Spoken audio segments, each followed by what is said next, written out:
Bem, pessoal, chegamos à nossa terceira videoaula sobre cultura.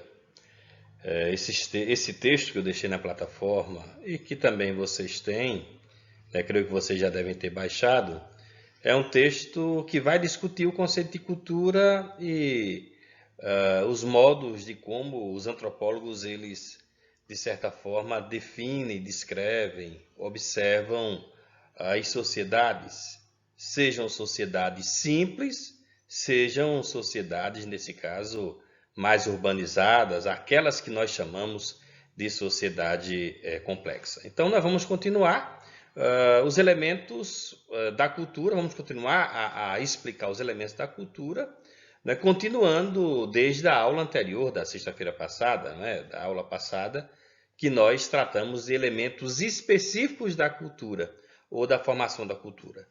Esses elementos vão aparecer novamente nesta aula com mais, digamos assim, detalhes. Falemos, por exemplo, da qualidade da cultura, né, ou como está aí dito no plural, as qualidades da cultura. Então, a cultura significa o modo de vida de um povo e manifesta-se nos seus atos e nos seus artefatos. Isso é um conceito. Eu lembro que na aula passada eu falei desses conceitos. Tem um conceito simples, ou o conceito específico, e o conceito amplo. Quando nós falamos que a cultura ela se manifesta nos atos, no comportamento, nas ideias, nos artefatos, nós estamos trabalhando com o conceito amplo, né? Os modos de comportamento que compõem a cultura de qualquer sociedade representam generalizações de comportamento de todos e de alguns membros da sociedade, já que nós vimos que essa palavra cultura, ou o próprio ato cultural, ele é um ato heterogêneo e não é um ato homogêneo. A aula passada falava muito, né, das áreas culturais, das subculturas, né, da cultura dentro da cultura. Portanto, como qualidade da cultura, podemos dizer que essa qualidade ela pode ser social, seletiva, explícita e implícita. Vamos ver cada elemento desse. Social. A cultura é criada, aprendida e acumulada pelos membros do grupo e transmitida socialmente de uma geração a outra geração. As pessoas elas vão apreendendo e aprendendo os elementos da cultura no transcurso da sua vida.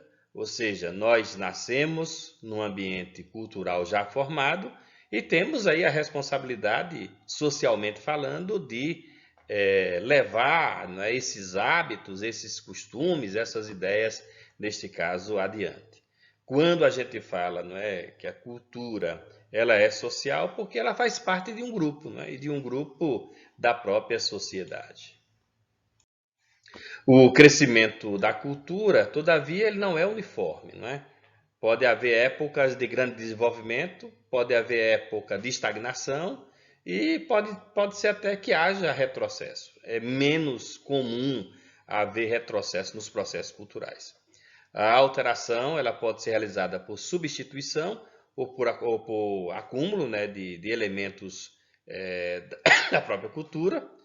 Claro que como os povos eles vivem em contato uns com outros, uma sociedade pode tomar por empréstimo hábitos de outra sociedade, pode modificar completamente os hábitos, pode se adaptar, pode inclusive conservar alguns hábitos e outros não, né? Então, o crescimento da cultura ele vai ocorrendo em função, né, desses elementos que são importantes no processo da alteração da cultura, da substituição ou até mesmo do fortalecimento da cultura.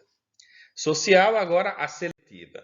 As sociedades, ao construírem suas culturas através dos tempos, nem sempre inclui todos os padrões comportamentais dominantes de outras culturas por várias razões. Primeiro é que nem sempre os padrões culturais de outras culturas estão claros. Ou seja, se não estão claros, visíveis, eles estão latentes. Latente quer dizer escondido, certo? A gente confunde muito essa palavra latente. A gente pensa que latente é algo que nós estamos vendo. Não, latente é algo que está escondido. Ou, de repente, algo da outra cultura pode perturbar a minha cultura. Então, não é? Nesse sentido, eu seleciono aspectos da cultura que não perturbem a minha ordem, não é? Ou, muitas vezes, o aspecto da cultura que eu estou importando, ele é tão contraditório, ele é tão complexo, que aí eu prefiro não fazer essa importação.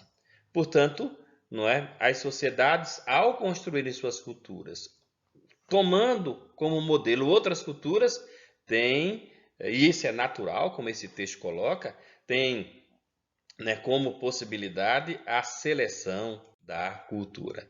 A seleção nem sempre ocorre por acaso, ela é feita levando-se em consideração certos postulados básicos a respeito não só do ser, né, mas também do mundo que cerca o ser.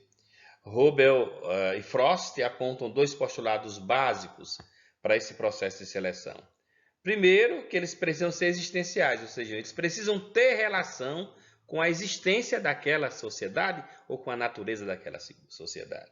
Segundo elemento, não é como postulado básico, é que eles precisam estar dentro daquelas características que são normativas ou que fazem com que as pessoas possam designar esses elementos importados de outra cultura como elementos bons. Claro que para o elemento ser bom eu preciso conhecer o elemento ruim. Daí essa letra B aí do slide, ele fala que essa seleção ela é normativa, referente-se às coisas e ao ser, no que tange ao bom, claro, e ao ruim. Muitas vezes a sociedade preocupa-se com as escolhas de padrões complexos, coerentes e compatíveis com seu modo de vida, tentando conseguir maior integração. Nem sempre isso é possível, né?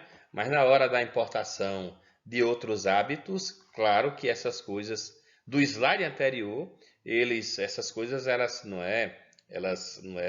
serão levadas em consideração. A seleção também, como o autor diz, ela pode ser desejada, ela pode ser consciente, mas tem coisas que nós vamos reproduzindo ou vamos imitar, reproduzir, mas especialmente imitar, não é? Que são coisas que você faz ou que aquele grupo social faz inconscientemente, ou seja, não é de sã consciência.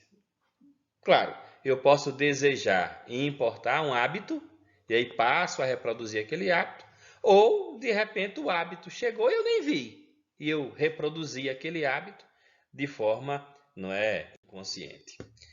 Tem tem o chamado fator explícito ou manifesto. A cultura explícita ou manifesta, também designada aberta, é aquela que pode ser exteriorizada por meio de ações e movimentos. Ou seja, os padrões normativos tendem a ser francos, objetivos e conscientes. Nós temos os nossos hábitos jurídicos, nós sabemos o que pode e o que não pode, não é? O elemento jurídico, a cultura jurídica, a gente pode dizer, por exemplo, que é uma cultura explícita, é uma cultura manifesta. Então, a cultura manifesta inclui hábitos, comportamento, aptidões, práticas religiosas, normas em geral. Falava aí, por exemplo, do elemento jurídico, por exemplo, as normas, elas fazem parte dessa cultura manifesta. O autor coloca aí alguns exemplos e eu trouxe aí algumas imagens, no caso o abraço, a dança, o jogo, são exemplos típicos da chamada cultura manifesta, da cultura material. A cultura material ela é visível, composta de artefatos, instrumentos e objetos. Mas também tem a chamada cultura implícita ou não manifesta. Eu falei nesse instante aqui dos elementos inconscientes, ou daquilo que você não vê, que você não percebe. A cultura implícita não manifesta, ou latente, de novo a palavra latente, é aquela que se encontra no íntimo das pessoas. Essa cultura é subjetiva, oculta, inconsciente, às vezes dissimulada, portanto, só perceptível ao pesquisador, ao observador, ao cientista, aquele que tem técnicas para saber o que se passa no íntimo de cada um.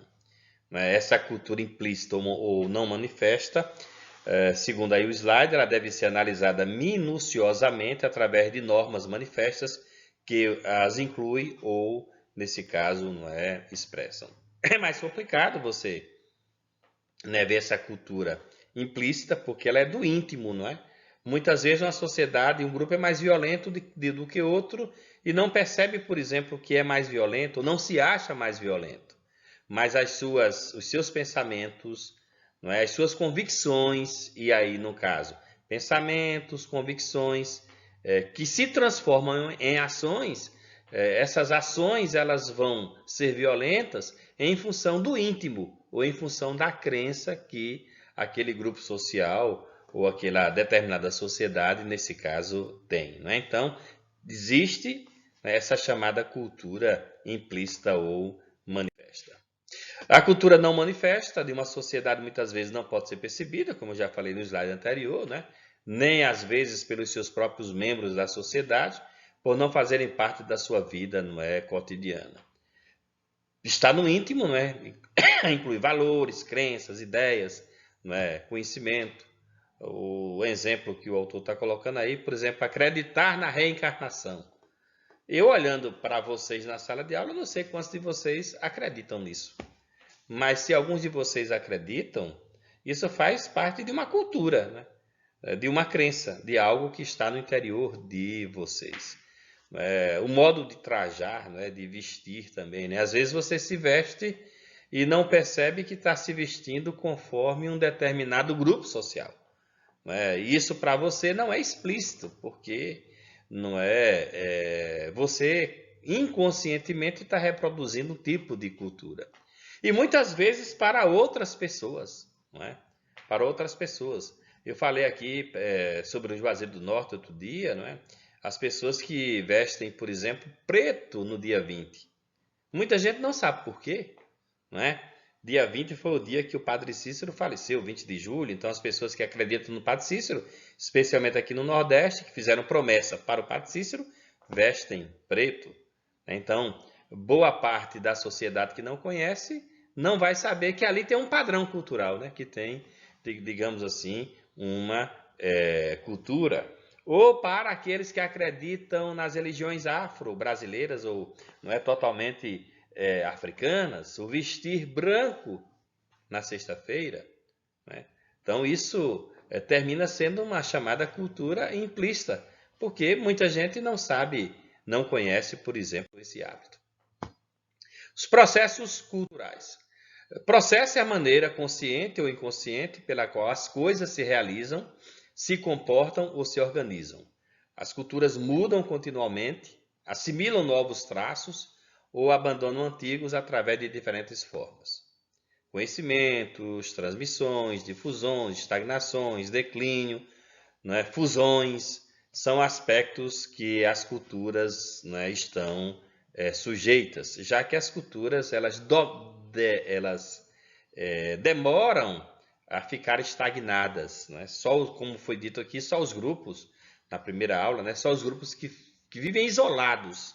Esses grupos podem estagnar os seus padrões ou os seus hábitos culturais. Mudança cultural. Tem mudança cultural? Claro que tem. É um tema importante porque as sociedades, como eu falei no slide anterior, elas não vivem estagnadas. Mudança é qualquer alteração na cultura. Essa mudança ela pode ser do traço, e aí é uma mudança pequena, Ela pode ser do complexo, um conjunto de traços, e ela pode ser dos padrões ou modificar toda uma cultura.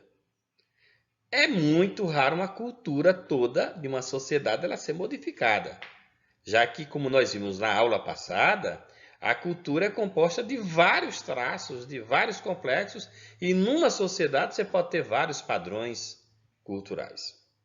A mudança cultural, gente, ela ocorre dependendo do grau de aceitação ou de resistência. Certo? Se de repente se resiste muito a uma mudança, essa mudança ela vai não é demorar, digamos assim, a acontecer.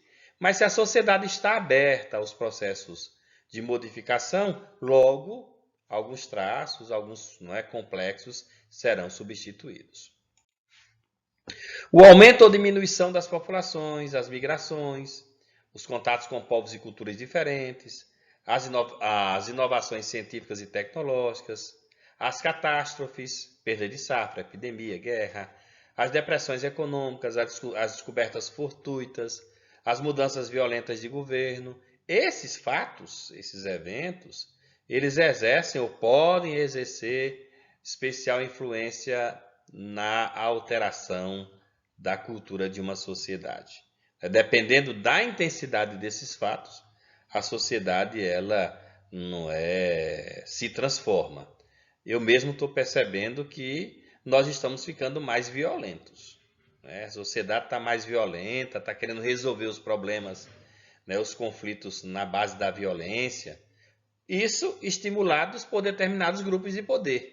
Esse estímulo ele termina modificando a consciência, e não só a consciência, mas as atitudes das gerações. Eu fico muito preocupado com esse atual estágio que nós estamos vivendo, com as pessoas querendo resolver as coisas na base do xingamento, na base da porrada. Palavras como verme, FDP, elas estão agora no linguajar de várias pessoas. É a linguagem violenta que depois se transforma em atitudes também bastante violentas. Isso pode mudar um complexo, Isso é um traço que pode mudar um complexo cultural e pode, infelizmente, se tornar um padrão. Eu espero que isso nunca ocorra, mas isso me preocupa bastante, com essas atitudes violentas, com a falta de tolerância. Nós estamos vivendo num ambiente muito intolerante. O ambiente cultural político que diga, O ambiente cultural partidário político está eivado de ódio, está eivado de mentira, E isso é muito ruim porque pode mudar, a cultura de uma sociedade. Quando o número de elementos novos adotados supera os antigos, que logicamente caem em desuso, tem-se o crescimento da cultura. A mudança da cultura ela pode ser realizada com lentidão ou com rapidez. Eu diria para vocês que hoje está mais rápida a mudança em função da tecnologia, da internet, das redes sociais, dos meios de comunicação social. Nós estamos com muito mais contato com os povos. Antigamente, para que uma carta chegasse da Europa, imagine aí, vindo um navio, até você saber o que se passava na Europa para poder tentar rejeitar ou imitar, demorava muito tempo. Hoje, as coisas acontecem instantaneamente. Então, a mudança ela pode surgir em consequência de fatores internos, endógenos, descoberta ou invenção, ou externos, o autor coloca aí a palavra exógenos, difusão cultural. A mudança cultural ocorre quando? Tem alguns aspectos para a mudança cultural ocorrer. Primeiro, novos elementos são agregados ou os velhos aperfeiçoados por meio de invenção. B. Novos elementos são tomados de empréstimos de outras sociedades. C. Elementos culturais inadequados ao meio ambiente são abandonados ou substituídos. E D. Alguns elementos, por falta de transmissão de geração para geração, eles se perdem. Portanto, percebam que não é simples. Existe aí uma cadeia de elementos que podem, neste caso, alterar ou modificar uma cultura. Quando os povos se mantêm isolados, ocorre a chamada estagnação da cultura, pois a cultura vai permanecer relativamente estática. Só os povos aí isolados, e eu consegui essa imagem na internet para falar aí dos povos isolados. Só os povos que vivem, no caso, isolados, que tem essa possibilidade dos traços, dos padrões, da própria cultura daquele grupo não ser modificada. Muitas vezes, condições religiosas, sociais e ambientais levam ao desaparecimento ou mudança de um complexo cultural. Por um lado, se um simples traço ou toda uma cultura pode desaparecer, por outro, o renascimento cultural pode ocorrer em consequência de fatores endógenos ou exógenos, né? A moda, desculpa aí a tosse, né? A moda é um exemplo muito claro de renascimento cultural, né? De vez em quando os elementos do passado eles retornam. Claro, por um fator ali endógeno, no sentido de que há uma necessidade econômica por parte, né, de grupos que precisam ver, né, os seus produtos serem vendidos, comercializados, portanto, não é, terminam, não é, influenciando no chamado renascimento cultural. O crescimento, no âmbito geral de uma cultura, não se processa no mesmo ritmo em todos os setores, né? Esse retardamento ou diferença de movimento entre as partes de uma cultura recebe o nome de retardamento cultural, já que nem todos os grupos estão tendo a mesma necessidade da mudança, estão aceitando homogeneamente aquela mudança. Portanto, não é como diz o próprio slide aí, não se processa no mesmo ritmo, não consegue ter esse processamento, com a mesma intensidade, com o mesmo ritmo. As modificações na cultura, segundo Mudork, estão relacionadas com 4 fatores. E nós vamos ver esses 4 fatores aqui no slide. Inovação. Ultimamente temos tido, inclusive, muita inovação. É uma palavra que foi para o mundo da ciência e tecnologia, da CITI, né? Aceitação social, eliminação seletiva e os chamados processos de integração. Inovação. Inovação sempre começa com o ato de alguém. A inovação pode ser de 5 maneiras. Variação, apresentada por uma ligeira mudança nos padrões de comportamento. Invenção ou descoberta, através da criatividade. Os processos de descoberta ou invenção podem ser atribuídos à causalidade ou à própria necessidade, né? Algumas invenções são puramente locais, outras invenções elas necessitam que o próprio meio geográfico ajude, né? E muitas vezes o meio não ajuda, você tem a necessidade, mas a necessidade ela não se concretiza porque o meio geográfico não utiliza, não é? No campo das inovações, deve-se fazer a distinção entre descoberta e invenção. O que é uma descoberta? Aquisição de um elemento novo, uma coisa já existente, né? Por exemplo, a eletricidade, o vapor. Essa coisa não foi o homem que inventou a eletricidade, né? Ela já existia, o homem descobriu. A invenção, aí no caso, por exemplo, eu tenho a eletricidade, mas aí, não é, a partir da eletricidade, eu criei uma lâmpada, eu inventei uma lâmpada. Então há uma diferença entre descoberta e invenção. As invenções, em geral, elas são atribuídas, não é, a substâncias concretas, mas o termo pode ser aplicado a coisas também imateriais, como uma forma de organização, né, um costume, uma crença nova. Isso vem, né, de dentro para fora. Também tem a mudança cultural a partir da tentativa, quando surgem elementos que têm pouca ou nenhuma ligação com o passado, né? De repente, né, a partir da máquina de escrever, foram sendo construídas outros modelos ou outros instrumentos que servem também para a escrita, não é? Se você tem um teclado no celular, não é? De graças a essa invenção, né? Aqui a gente pode dizer que é uma invenção. Também por empréstimo cultural, elementos que vêm de outra cultura e que de repente se adequam ou se adaptam, né? Aí nós estamos vendo, vocês sabem o que é isso, né? Chamados origamis, né? As coisas que a gente faz com papel, né? Daí, por exemplo, o nosso foguete. O foguete de papel, né? Que você faz de papel e o aviãozinho que você joga, né? E isso foi por empréstimo, né? Porque não fomos nós que inventamos, né, esse brinquedo, né? E a brincadeira de jogar, por exemplo, o aviãozinho. De todas as inovações, o empréstimo cultural é o meio mais comum e importante. Depende do contato humano e, nesse caso, não é, o inovador é apenas o seu introdutor. O empréstimo cultural não necessita ser completo. Às vezes, não é, você pega apenas um traço, né, e traz esse traço para a sociedade, certo? Por exemplo, o arado, o fumo, a cultura zen, o budismo, a cultura do Papai Noel. Então, às vezes, um traço, ele é tomado por empréstimo, ele modifica todo um hábito e toda uma cultura. Também tem o incentivo, né?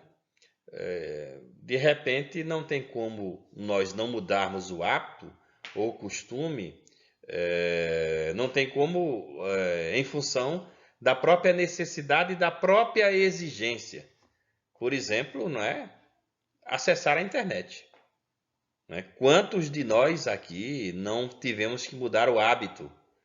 Quantos professores não tiveram que ficar na frente da câmera para gravar a aula? Já pensou?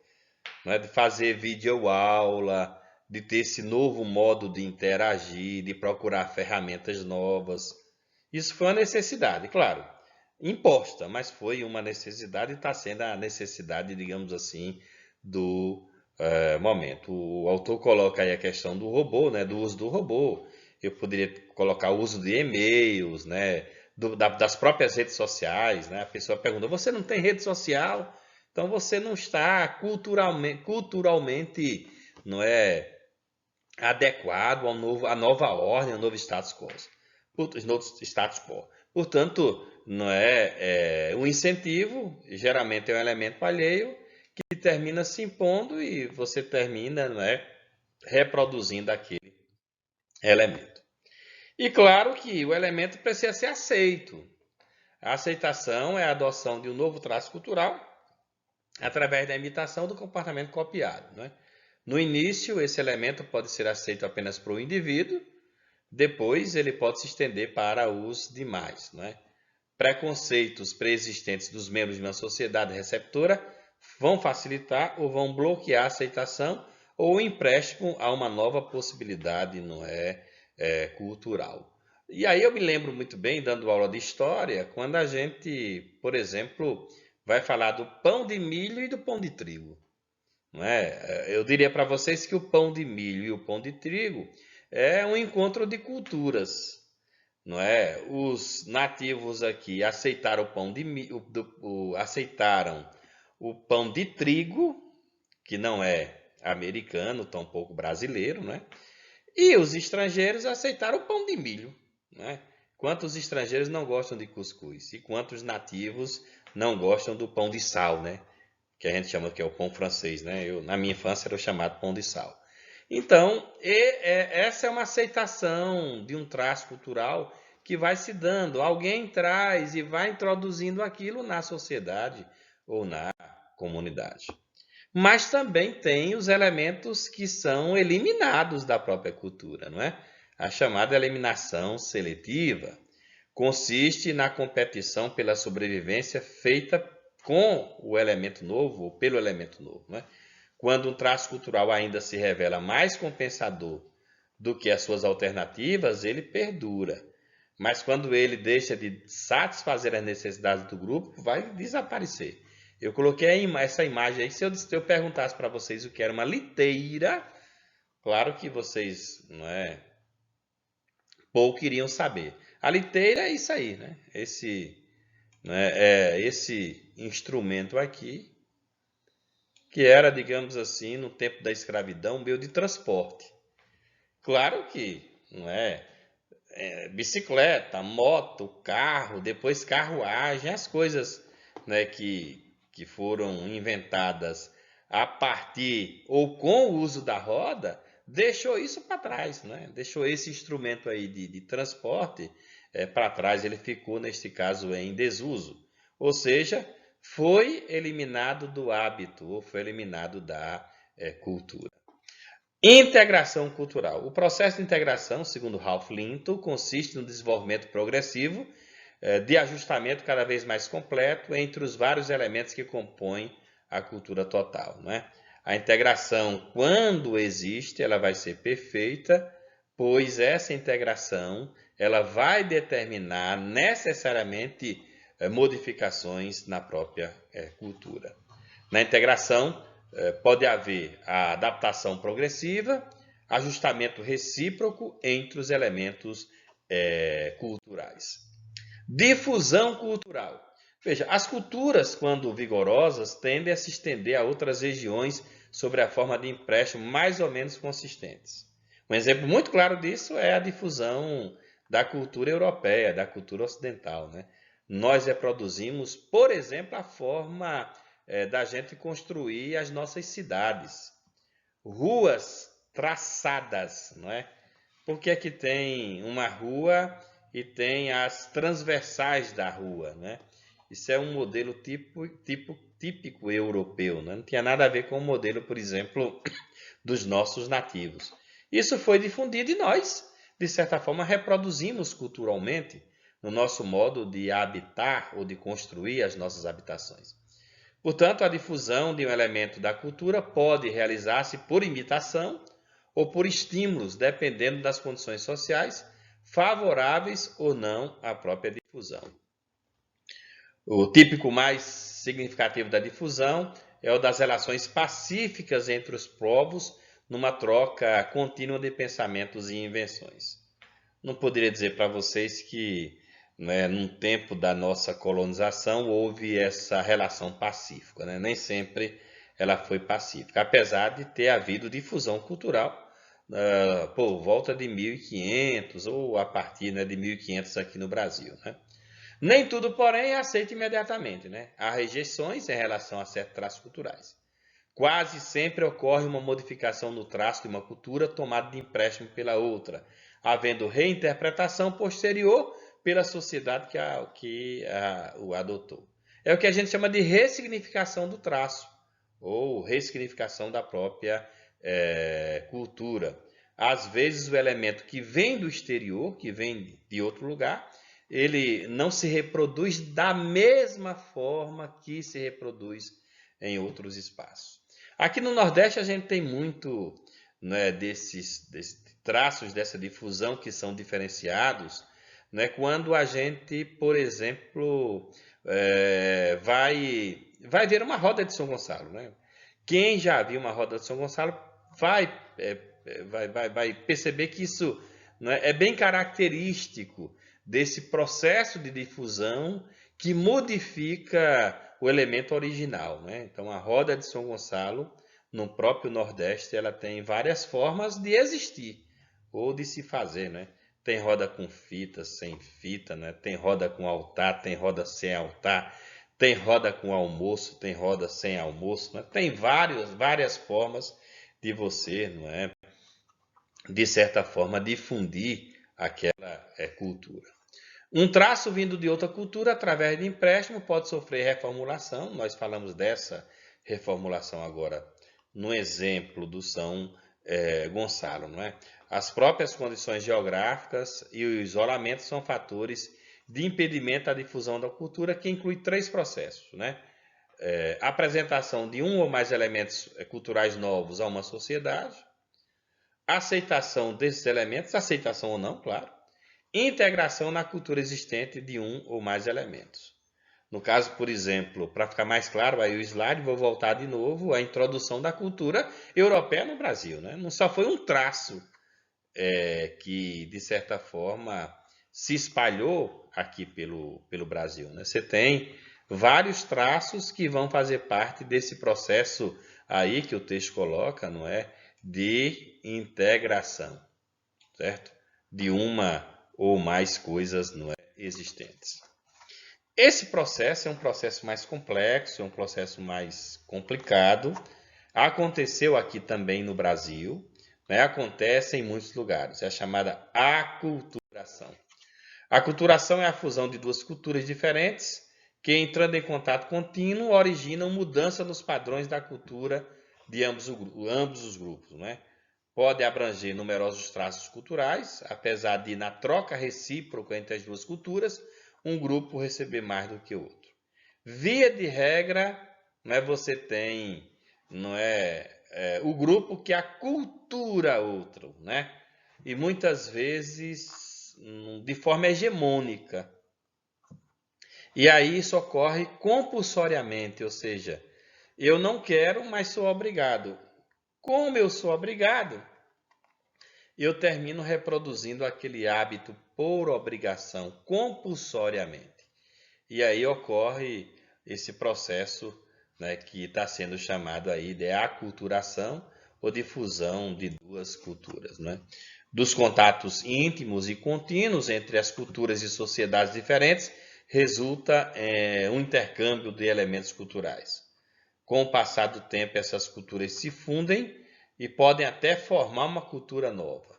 O exemplo mais comum são das conquistas que aconteceram aqui na América a partir de 1492. A face da América ela foi modificada por uma cultura europeia imposta, claro. E aí os povos que, de certa forma, tiveram que aceitar, né, eles fundiram as suas culturas. E uma cultura nova apareceu. Não é a cultura europeia, não é a cultura africana, não é a cultura indígena. Nós podemos dizer que aqui nós temos uma cultura brasileira, em função desta fusão e, claro, do processo de aculturação. Um grupo foi hegemônico, no caso, o grupo europeu. Assimilação. A assimilação, como uma fase da aculturação, seria o processo mediante o qual os grupos que vivem em território comum, embora procedentes de lugares diversos, alcançam uma solidariedade cultural. Aí, apesar de ser um processo da aculturação, esse processo de assimilação ele é mais leve, porque se entende que as culturas terminam se fundindo com mais tranquilidade, sem muito conflito. No processo de aculturação, deve-se haver a fusão completa dos grupos de origem diversas, supressão de um grupo ou de ambos e a persistência dos dois no equilíbrio dinâmico da sociedade. Nem sempre é assim como o autor coloca, não é? Mas nós podemos dizer que no processo de aculturação aqui da América, muitos povos, eles modificaram a sua forma de entender, compreender e reproduzir o mundo. Então, houve um processo aí de fusão que o elemento europeu ele foi superior, não é? E que, em tese, para alguns grupos, houve uma fusão, neste caso, completa, e que um determinado traço, um determinado padrão cultural, ele foi completamente extinto. Em alguns grupos. Na maioria não, porque, como eu disse para vocês, a cultura brasileira ela é cheia de traços de diversos grupos, sejam dos grupos nativos, da cultura nativa, nós temos muito de índio, não é? Nós somos muito índio na nossa forma, inclusive, de ser e de estar, mas também nós somos muito negro na nossa forma de ser e de estar, e somos também muito europeu na nossa forma de ser e de estar.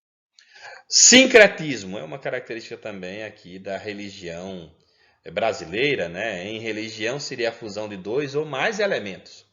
No nosso caso aqui, as crenças, religiões afro, ou as afro-brasileiras, elas têm muitos elementos sincréticos, né? Semana passada nós tivemos aí, me parece que a celebração de São Jorge, né?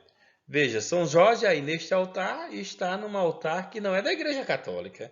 É um altar, digamos assim, da Umbanda, não é? Pode estar também no Candomblé, não é? A Umbanda, eu falo Umbanda porque há uma diferença entre Umbanda e Candomblé, não é? A Umbanda já é muito mais brasileira, é algo da fusão cultural dessas matrizes africanas, religiões de matrizes africanas, com esse elemento, não é?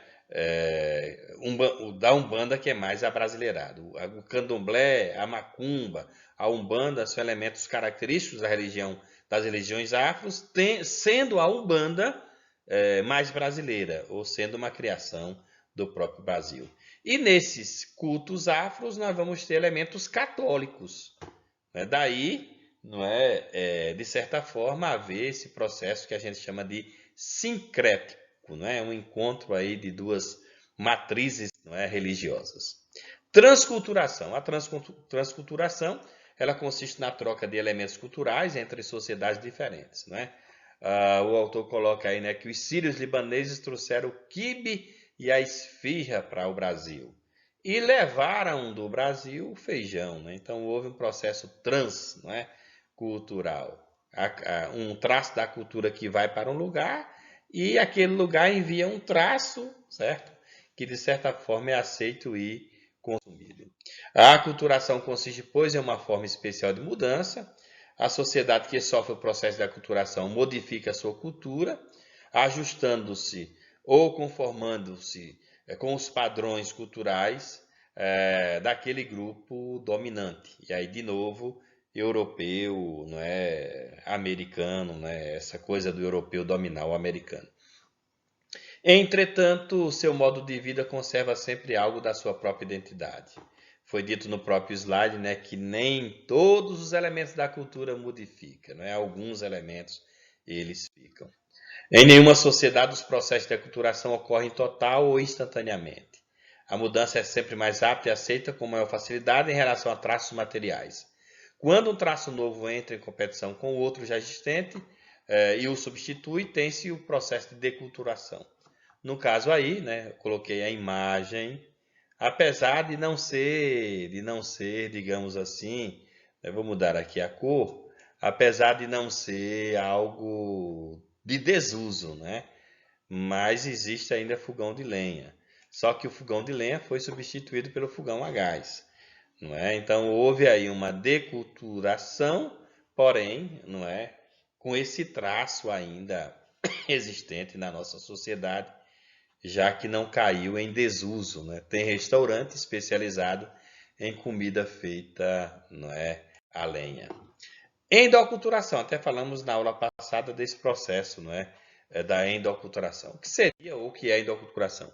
É um processo de aprendizado e educação de uma cultura desde a infância, ou seja, todos nós passamos pela chamada endoculturação. Cada indivíduo adquire as crenças, o comportamento, os modos de vida da sociedade a que pertence. Ninguém aprende, todavia, toda a cultura, mas está condicionado a certos aspectos particulares da transmissão do seu grupo.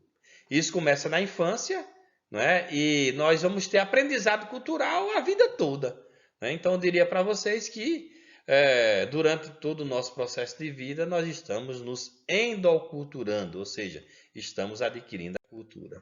Então, as sociedades não permitem que seus membros ajam de forma diferenciada, por isso que não é, vão acontecendo padrões e hábitos culturais muito comuns. Todos os atos, comportamentos e atitudes de seus membros são controlados pela própria sociedade, que, de certa forma, cria os seus padrões culturais. E nós, enquanto, né, seres que reproduzimos esses padrões, às vezes nem percebemos que são padrões do próprio cotidiano da nossa sociedade. A gente só percebe os padrões, eu diria para vocês, alheios, né, quando nós chegamos em outro lugar e que aqueles lugares eles têm, às vezes, traços diferenciados, né, às vezes, né, nem sempre o traço ele não é o mesmo. A aula passada eu falei, acho que nas 3 aulas eu falei de caixões, né? Ou seja, tem caixão lá na Argentina, tem caixão de defunto aqui, né? Há uma diferença no uso desse traço. Esse traço ele vai ser modificado como foi dito aqui, né? Então há um padrão lá que não é o mesmo padrão, digamos daqui, né? Às vezes a gente nem discute esse padrão porque esse padrão nosso ele é de certa forma tão comum, tão homogêneo que termina a gente não discutido porque ele existe. Mas quando você se encontra com esse traço em outro lugar e esse traço ele é utilizado de forma diferente, aí você passa a questionar o sentido do traço e a questionar o sentido da própria cultura. Claro que, né, você estando em seu lugar, como diz aí o próprio slide, você é obrigado a reproduzir aquele traço, já que ele se conforma naquela sociedade e aquele traço é aceito pela própria, não é, sociedade.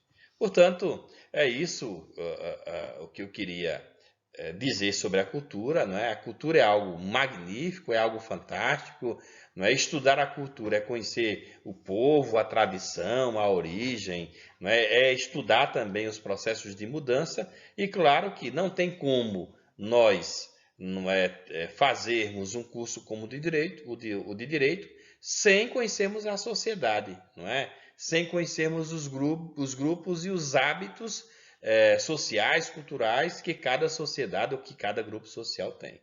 Daí a importância dessa disciplina neste curso de direito, já que não todos vocês vão trabalhar com gente, não é? E gente tem hábito, gente tem costume, gente tem crença, gente tem comportamento, gente tem ideia. Todas essas coisas são cultura. Era isso, era isso que eu tinha a dizer para essa aula sobre cultura. A próxima aula, né, nós já vamos tratar a relação da cultura com o direito de forma mais específica.